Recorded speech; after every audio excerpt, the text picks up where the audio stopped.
What's up? J-Rock in the building. In the lab, testing the system out. While I test, I'm going to give y'all a special presentation of the Kwame Ture Traveling Mixtape Exhibit by our sons, DJ Dash and Xavier. So without further ado, let's hop into the presentation. Let go.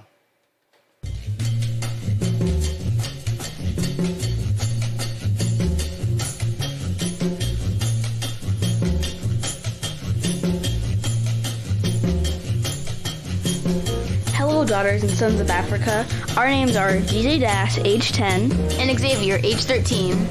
In the tradition of genuine African resistance, we want to share something special with the masses of our people at home and abroad. Today, June 29th, marks the 78th birthday of one of our boldest and bravest warriors, Kwame Ture, formerly known as Stokely Carmichael.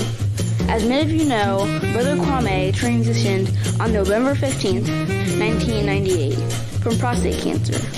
We pay homage to Brother Kwame through this mixtape, which blends African music and Brother Kwame's powerful voice and words. We will journey the struggle that began in the Student Non-Violent Coordinating Committee, the Mississippi Freedom Democratic Party, Lowndes County Freedom Organization, the first Black Panther Party, the Black Panther Party for Self-Defense, Students of Black Unity, All African People's Revolutionary Party, and finally, the Democratic Party of Guinea. As a comrade and brother would say, organize, organize, organize. And of course, the slogan of the Democratic Party of Guinea, ready for the revolution.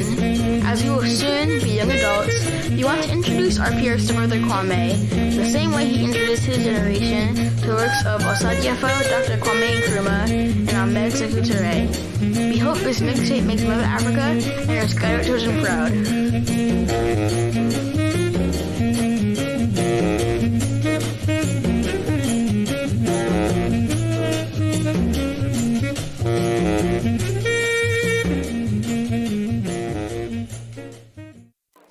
Now I have a few minutes, only 5, so if you'll allow me, maybe I can say a number of things that needs to be said in this country. That needs to be said in this country. And that's what I want to talk about. Now, I want to talk to black people across this country. I want to talk to black people across this country. There are 4 things we have to do. Number 1, we have to stop being ashamed of being black. We've got to stop being ashamed of being black. Number 2, we have to move into a position where we can define terms for what we want them to be, not what racist white society wants it to be. We have to move to define. We have to move to a position where we can feel strength and unity amongst each other from Watts to Harlem, where we won't ever be afraid. And the last thing we have to do is to build a power base so strong in this country that will bring them to their knees every time they mess with us.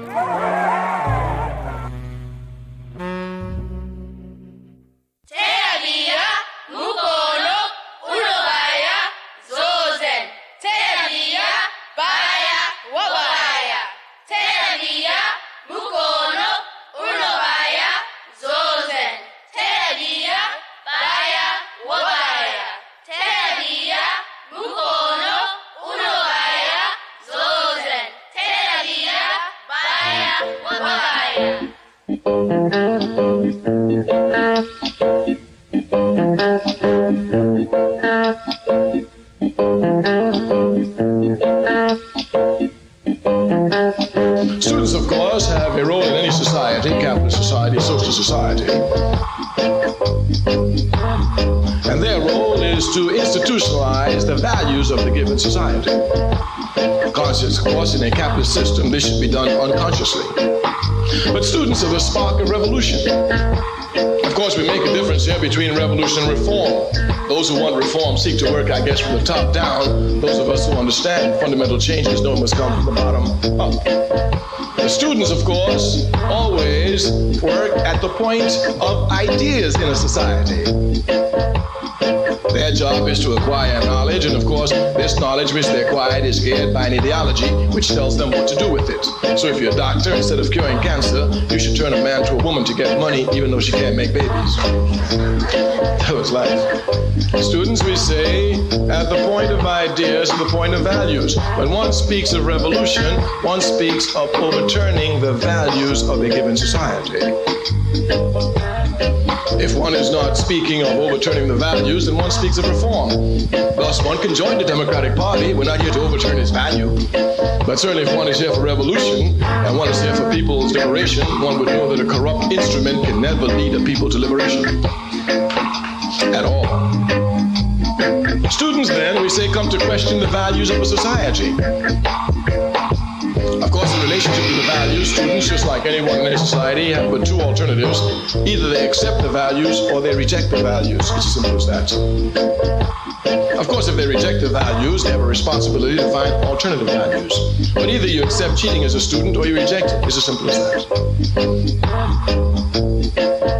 Either you accept any value in a society or you reject it. Students, once having rejected a society, bringing together their ideas and their energies and strength to work against these values, connected with the masses, always give us revolution.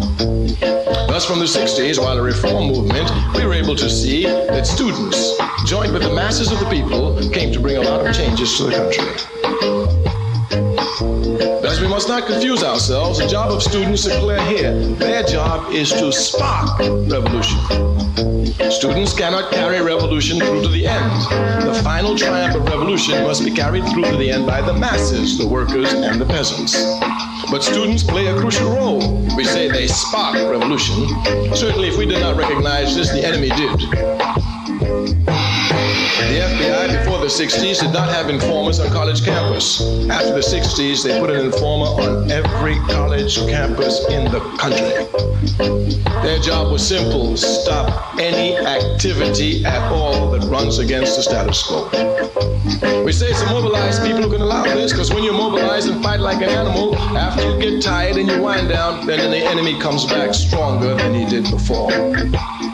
Students spark revolution, and we must work everywhere to have students live up to their responsibility of sparking revolution.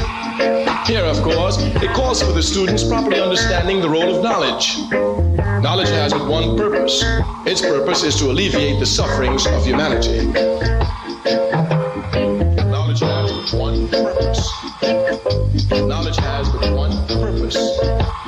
Its purpose is to alleviate the sufferings of humanity. Capitalism is a backward and stupid system. Capitalism is a contemptuous system. Capitalism is a system based on profit. It will make a commodity out of everything. It will take my mother and sell her on a slave block. It will make students acquire knowledge and make them sell their knowledge on the slave block to advance themselves rather than serving humanity. The struggle becomes especially crucial for African students. We say no individual African in this country makes any advance unless it is a result as mass struggle.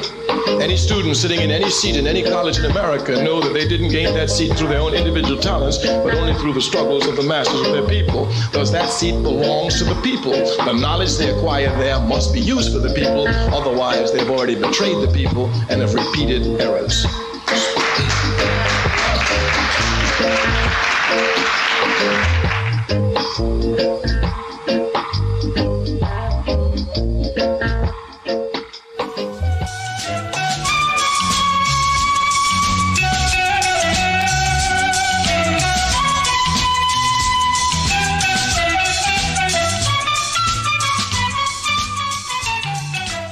The 1960s, of course, was a mobilized area, and in a mobilized area, there would be a lot of confusion.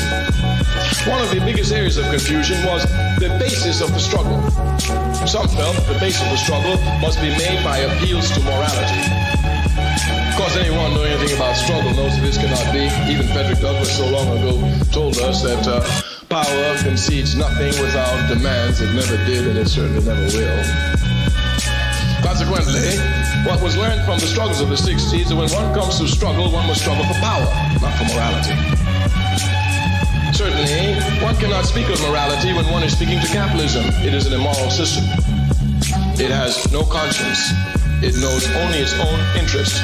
It will commit genocide to take land from the red man. It will commit slavery to enrich itself. It will drop napalm bombs on babies in Vietnam. Consequently, when we come to talk of advancing ourselves through power, we must come to speak of just that, power. And we must understand that the only place we find power is through the organized masses. Simply put, until the masses of our people are organized, we will remain powerless and thus the victims of all vicious powers that seek to exploit us. The lessons then must be clear. There is no question, and you must in no way lose faith in the masses of the people. It is they and they alone who make revolution, not their petty bourgeois spokesmen who betray them everywhere. And the conditions of the masses are worse today than they were in the 60s. These masses must have changed and will have changed by any means necessary. The final point then, you must not become confused by the American capitalist system, which holds up betrayers of the people's struggle as representatives of the people. In any army in the world, if you desert, you should get shot. This law. So you must be shot. And if you volunteer for an army, you should be shot twice. Of course. Of course.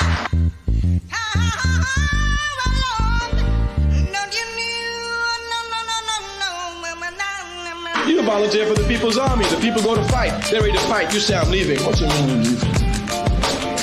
But if you will look at our struggle since the 60s, you will see nothing but betrayals by the petty bourgeois elements in our society. The African bourgeoisie is the most corrupt bourgeoisie in the world. In Africa, they seek luxury in the midst of mass suffering. There are more Mercedes in Africa than in any other continent in the world. In America, as soon as they arrive at a position based on this blood of the people, they snatch that position and run away from the people. But you must not think that they represent the people. They only represent their opportunistic self, using the people every step of the way. So you must not be confused. It must be clear then, for the 60s, the class struggle in the African Revolution must be more ruthless and uncompromising than in any other revolution. Here then the masses must come without pity and without mercy to trample upon these reactionary pigs who, after the people have gained struggle through their blood, come to hand back the gains on a silver platter to the very enemy the people fought. This will come as a natural consequence. The people themselves are everywhere screaming that it's time for them to deal with these reactionary pigs. Even in America, they say, our leaders must be held accountable. They're only saying here that these people must be accountable to those who made it possible for them to get there. Thus, not only is the revolution inevitable, but it is clarifying itself and it is qualifying itself. For the African masses everywhere, the clairvoyant position now for class struggle has become inevitable and irreversible. The petty bourgeoisie everywhere will be running for cover, but the masses will spare them not. Consequently, we who have dedicated our lives to the people's struggle, we who, knowing that the people will always be free, we, understanding that we must make a contribution to qualify our struggle since the 60s, have been dedicating all our energies to only one task, the organization of the masses of our people. The organization of the masses of our people. We are not running for mayor, we're not running for president. No changes can come from the top down, we're not stupid. Changes can only come from the bottom up. The masses and the masses alone can make them. If you want to learn something from the 60s, the lesson is simple. Organize the masses of the people. Thank you.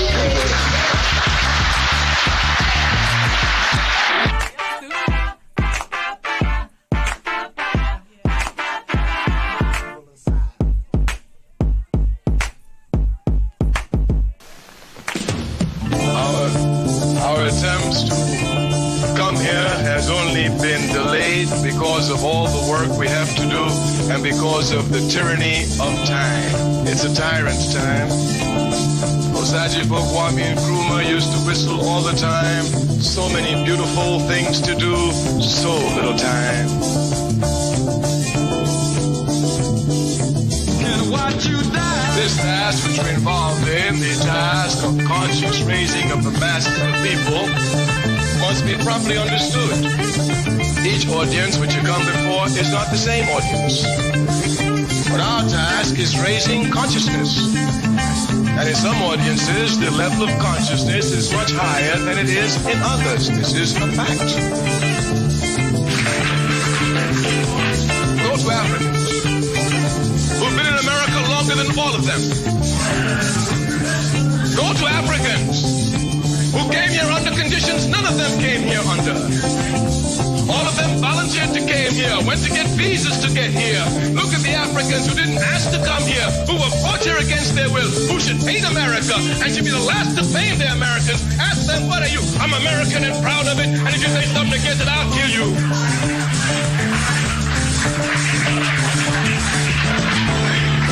Home is where I live inside my white powder dreams.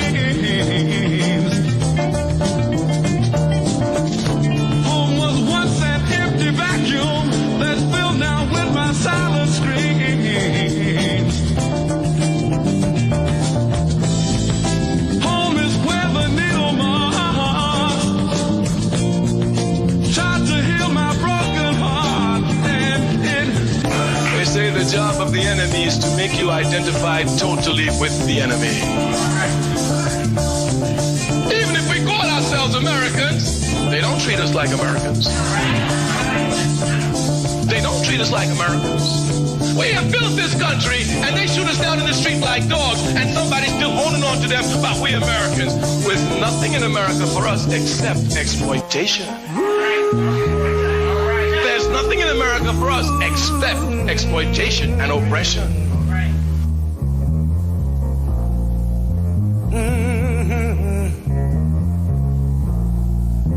Yes, this is the ghetto. Showing up. Ask any of us, and if you have 1,000 of us in one room and ask each of us what we are, you get 1,000 different answers. Of course, you and the slave know what we speak of. We are forced with the same problem here. The problem is through political persuasion, through constant discussion, using nothing but the truth to let our people know exactly what they are. Africans. Nothing more, nothing less. Nothing more, nothing less. Of course, as we pointed out over and over again, this question of not wanting to be an African is based squarely in ignorance. The enemy keeps us ignorant, not haphazardly, but by calculated plans.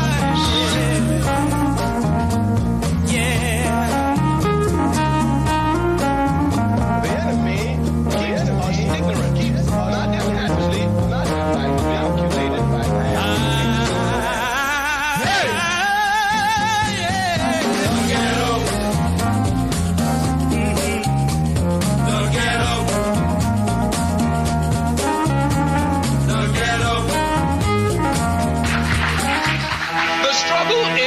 Eternal struggle.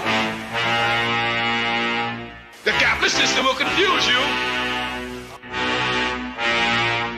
Miriam McCabe was fond of saying that our people are just the now people. They want everything now. If you tell them something for later, I ain't got no time for later. I want it now. Capitalism makes you think that everything must come now. But the struggle in which you're involved in is a struggle in which you will not reap that which you've sown.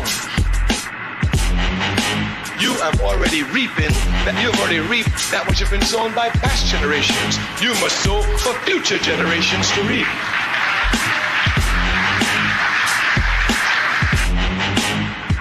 We must come to understand how tied we are to Africa. That can be easily demonstrated quantitatively, not even qualitatively. We have spent at best in America some 500 years. Do you know that woman began in Africa? Do you know how many years you spent in Africa? Before 500, matter of fact, 500 years is less than the drop of a grain of sand in the ocean when compared to African history. And the 500 years that we've spent in America ain't nothing but hell. You must really be confused that you want to give up millions of years of history, millions of years of development, millions of years of movement for 500 years of hell. Africa is our home.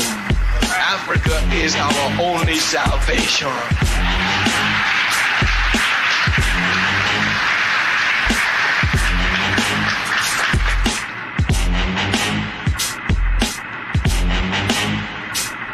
Since we are among conscious fighters, we just want to inspire you. Do not ever get tired of the struggle in which you're involved in. As a matter of fact, a true struggler becomes better every day at what he's doing. Years ago, it would take me a long time to convince a brother or sister of a certain point in the struggle. Now I can do it in 2 minutes, and I'm working to do it in 2 seconds. We must every day perfect ourselves, which we call the instruments of advancement.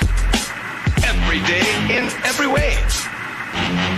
What I used to organize and take 2 weeks to do when I was 22 years old, working in Mississippi in the South, today, in any village in Guinea, in West Africa, I must be able to do the same thing in 2 days. It is only this constant progress of we ourselves who are fighters. The fighters sometimes make the mistake of not seeing the necessity for them to perfect themselves as an instrument to help raise the consciousness of our people. If you want somebody to follow something that you are telling them, which is a good advice, the best way to make them follow it is to be the best example of the advice you're giving them.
African Congress, most of Africa, of course, was colonized. Kwame Nkrumah came to change all this. By 1958, he threw the British out of the Cape Coast and named it Ghana. Nkrumah declared before the entire world that the independence of Ghana is meaningless unless it's linked with the entire continent of Africa and its unification and liberty. And Ghana, Nkrumah made Ghana the base for every movement that fought against colonialism. Mugabe, who's now the head of Zimbabwe, where was he trained? In Ghana. Go and ask all of them. Nkrumah set up freedom schools, teaching how to use arms to go and fight. It was Nkrumah who built the base and pushed Pan-Africanism. He understood that Africa was divided in 1865 at the Berlin Conference, and that we cannot accept divisions imposed upon us by our enemy. Africa is one, we must unify her. This has been the task. Of course, since Nkrumah, the movement picked up. The independence of Guinea came in the same 1958, later that year, and with Secretary and Kwame Nkrumah, the movement really coalesced force. The Pan-African movement, of course, was not going to be left alone. Imperialism would seek to divide it. That's their job. Secretary says if the enemy is not doing anything against you, that's because you're not doing anything. Of course. When they are looking against the act, it's clear. So their job was to divide. If you look, they divided the Pan-African movement in what was called the Casablanca bloc and the Monrovia bloc, the revolutionaries and the reactionaries, to put it one simple word. Of course, the Casablanca group included the fighting forces in Algeria, the FLN, which the other African states refused to recognize. Of course, NAFTA had to be in it. Of course, Nkrumah. Of course, Secretary Tunisia, and of course, Mohammed V in Morocco, who just made serious war to get independence away from the French. The other group was called the Moderate Group, and they were all made up of reactionaries and scholars who didn't want African unity, and there was a million problems and sabotage and work imperialism against the interests of their people, and that still continues today. I always say one of the weaknesses of the African Revolution is that we are the only people who allow our enemies to strut with impunity amongst us. It's only because of our weakness. It's only because of our weakness. Only because of our weakness.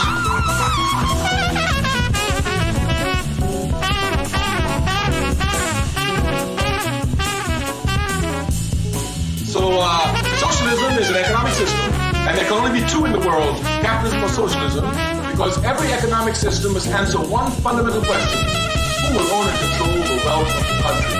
Who will own and control the means of production? The question can only be answered two ways. Either a few will own, or everyone will own. It's as simple as that.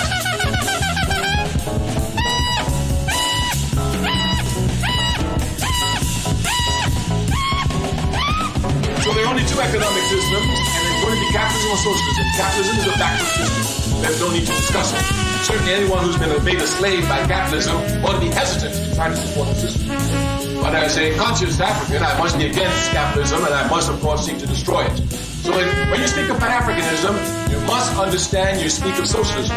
And we want to underline there's only one socialism out here, and that's scientific socialism, whose principles are abiding and universal. There's no such thing as African socialism, Chinese socialism, Russian socialism, Arab socialism. There's only one socialism. The confusion arises over ideology. That is that which guides you towards your objective. So we're saying clearly here, Pan-Africanism is not an ideology. It is an objective. It is an achievable. Pan-Africanism is the total liberation and unification of Africa under scientific socialism. All we want is a unified continent with a socialist system. That's all. But you know, Africa is the richest continent in the world. When she's properly organized, she'll be the most powerful. Of course, and me, all I want is power. I'm not like others. I don't want money. I don't want popularity. I just want the power I'm supposed to get. That's all.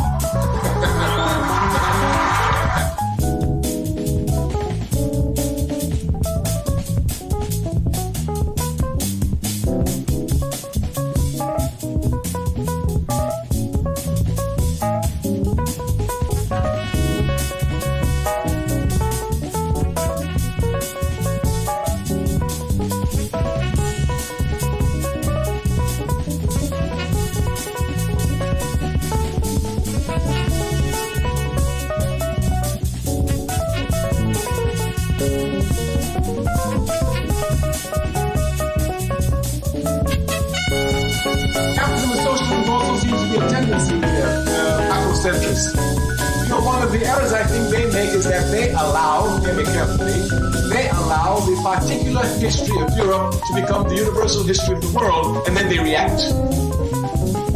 No, not me. I know the particular history of Europe is not the history of the world. I know this. I know Africa has made great contributions to humanity, great contributions. Capitalism and socialism are economic systems. They have absolutely nothing to do with Europe.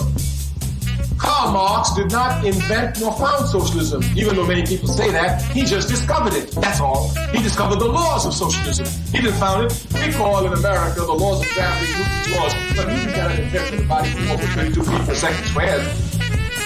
Marx cannot invent that where capital oppresses labor, that labor will rise up and overthrow capital. Marx cannot invent this. As a matter of fact, I would like Professor Asante to go and read Ibn Khaldun, an African in Tunisia in the 12th century, who in his writings used terms like property, right to property. He used all the terms that Karl Marx used, and he wrote in the 12th century, and he was an African.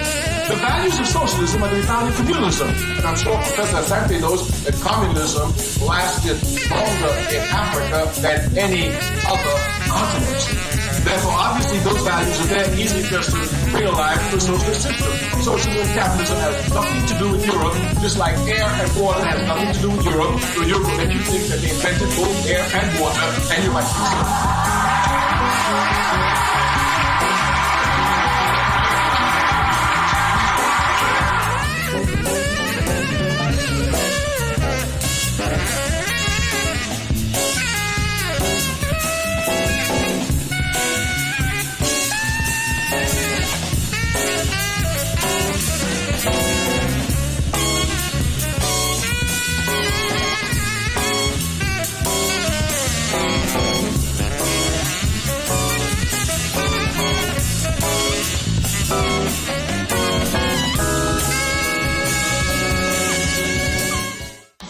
questions as an African person born in America.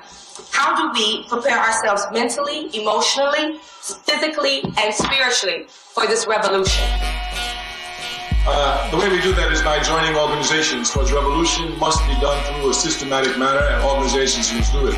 One of our weakest aspects as our people is that we are totally disorganized.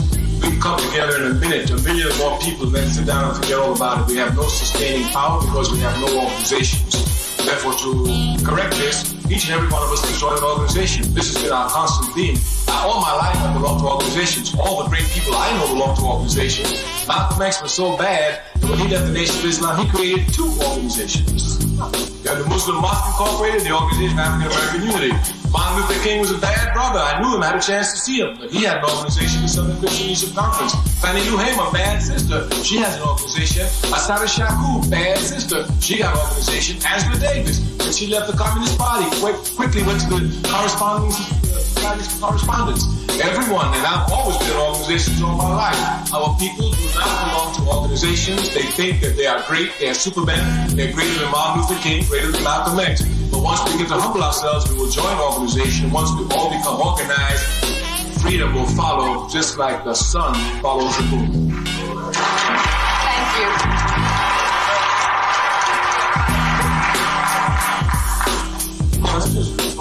Just say one thing. I agree with Brother Toure, except that I would just add one thing. That it seems to me that we are organized. I mean, if you look at all the organizations in the African American community, the so-called not-for-profit organizations, the churches, there's a lot of organizations in the Black community. So it's not so much organization that we need, but organization with purpose. See, I think that we have to be careful about just simply saying organization.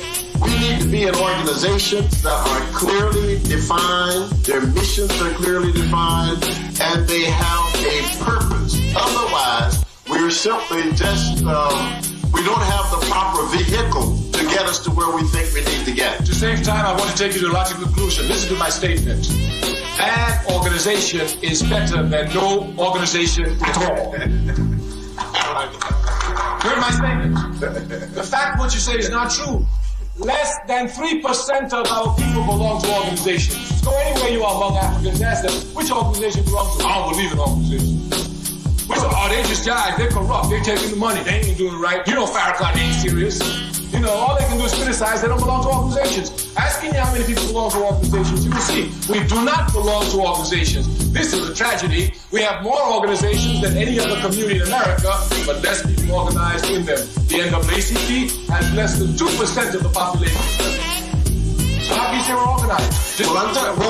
Perhaps we have different statistics. It seems to me that the great number of African Americans are in churches. Those are organizations. But they're not the kind of organizations that will lead us to where we need to get to. But they're in organizations. Black people are in organizations. And I think that what we really need to talk about... Sorry, it's very clear. I said organizations struggling to free the people. But then we agree. Okay. I just took your idea of precision. I wanted to make sure that I was precise. I said it before, but I also want to let you know now, through the 1960s, those churches did a hell of a lot of fighting in the South. And produced some awful, powerful preachers like Fred Sutherland, C.T. Vivian. That's true.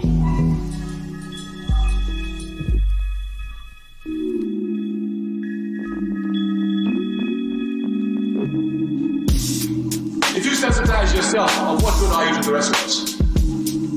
And you can't even sensitize yourself, it must be done in organization. Unless they're organized, we're not doing it. Our party, the All African People's Revolutionary Party, in 1972, told everyone that we're going to make Africans in this country use the word African, and we're not going to do it through the press. We rolled up our sleeves and went to work. They even call themselves African Americans today. Soon they're going to get rid of the Americans. They call right home Africans in America.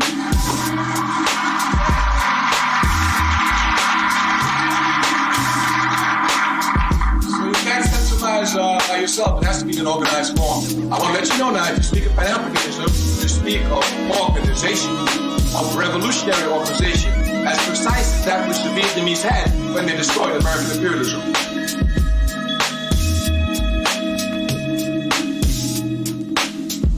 do not have any immediate solutions to our problems. The only solution I have is constant struggle. Constant struggle. Constant struggle. And this struggle has to be matched with constant political education of the masses of the people. Constant political education of the masses of the people.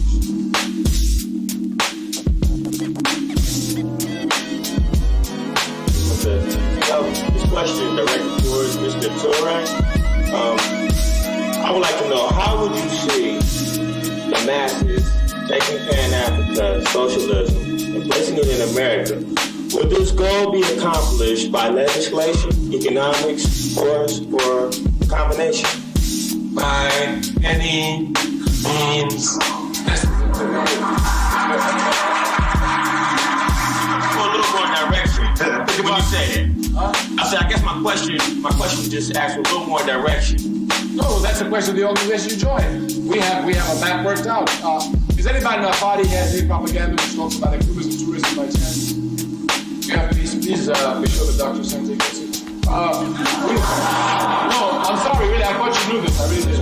We solved this problem. Of course, we revolutionized we solved this problem. So it depends. Our party has a solution. If you go to the local mosque here, the minister of the Nation of Islam is here, is he not? He left. Where he is, right.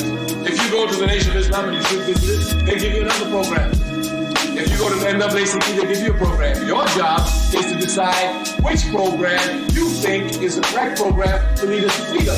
And if when you go to the Nation of Islam, you find, oh, they just talk a lot of nonsense. You go to AAPRP, they just talking nonsense. You go to NAACP, they talk nonsense. So then you do what is necessary for all of us. You create the organizations that we distribute.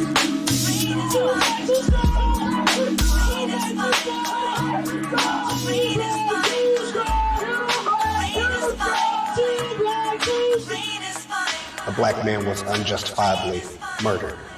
That say we get treated differently by some officers who are aggressive from jump.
That with this topic, we could just begin to show and to demonstrate how, in fact, as a political activist, and of course this history could be shared for most political activists, how, in fact, I came to, unlike most people in America, begin to see the police apparatus in this country for what it is.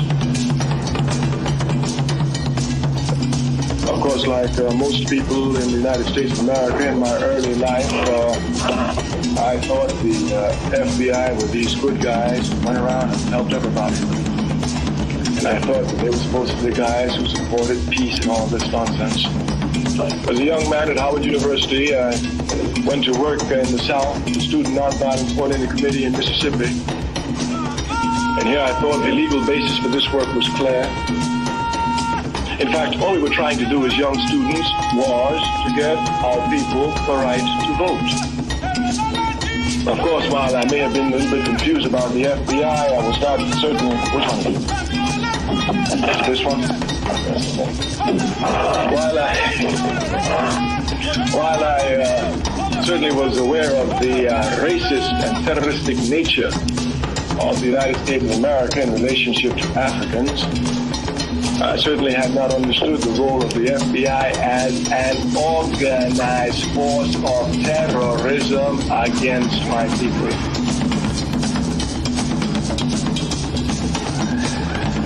This self-actualization would dawn on me through hard and serious struggle.